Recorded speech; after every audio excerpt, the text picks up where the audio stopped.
कि करा से ले हम सवा हतार होली के बाद का करबू का करबू करबू का करबू करा से ले हम सवा हतार होली के बाद करबू का करबू का करबू का करबू कैसे रहब फगुआ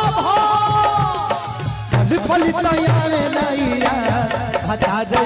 होली के का करबू का करबू का करबू करा से ले हम सवा हटा रहे होली के का करबू का करबू का करबू का करबू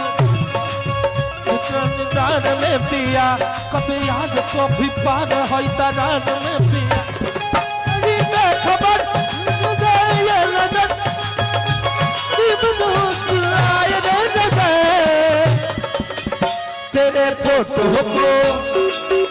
तेरे फोटो को सीने में यार चिपकारो से या फोटो से तेरे फोटो को सीने में यार चिपकार से या फोटो से करा ले हम सवार हटा रही होली के बाद का करबू का करबू का करबू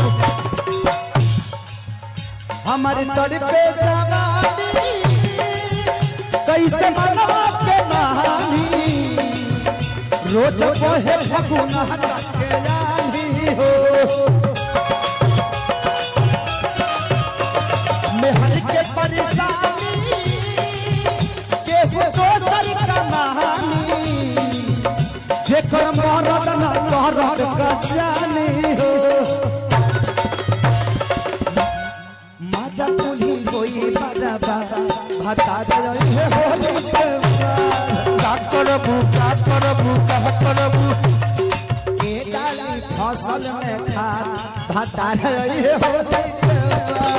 का करबू का करबू का करबू का करबू तुमको धोखेबाज हो वादा करके भूल जाते हो तुम तो धोखेबाज हो वादा करके भूल जाते हो रोज रोज तुम जो सनम ऐसा करोगे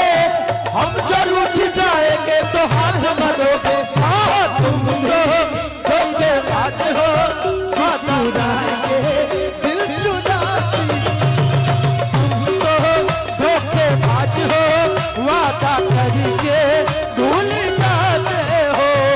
तेरा फसल में बात बता रही है होली के बाद का करबू का करबू का करबू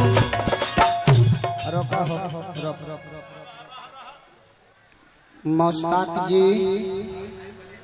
आप जहाँ कहीं भी हों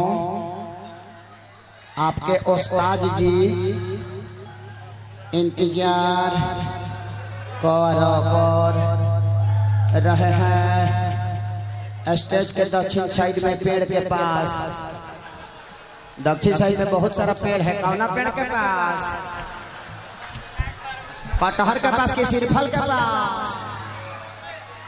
वो लिख के दे दिल तो खत्म हुआ का भैया हमार काम रह गइल हम प्रचार करी तरह लोग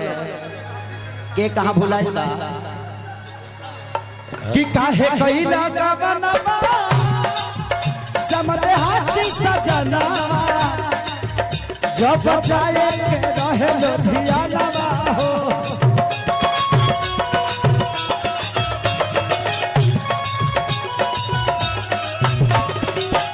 प्यारे लाल संग खेसारी सभे बन ससुरारी सभे में हर के कहेला कहानवा हो आ गइले घरे आजाद हतार रही होली के बाद करबू का करबू का करबू का करबू के डाली फसल में खाद हतार रही होली के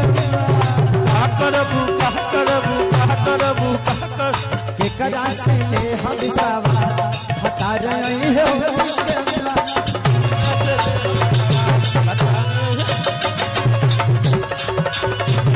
होली के बाद डाली फसल में खाद होली के बाद